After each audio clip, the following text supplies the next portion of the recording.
Hi, I'm Dawn with Drucker Diagnostics, and today we're going to troubleshoot the SERO 12 not being adjustable and not allowing you to program saved cycles.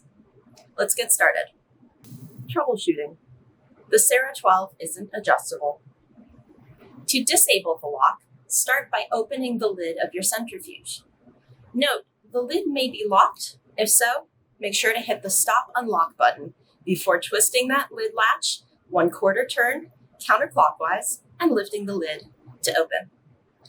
Keeping the lid open, press and hold the Stop Unlock button until you hear 3 beeps. The centrifuge is now unlocked.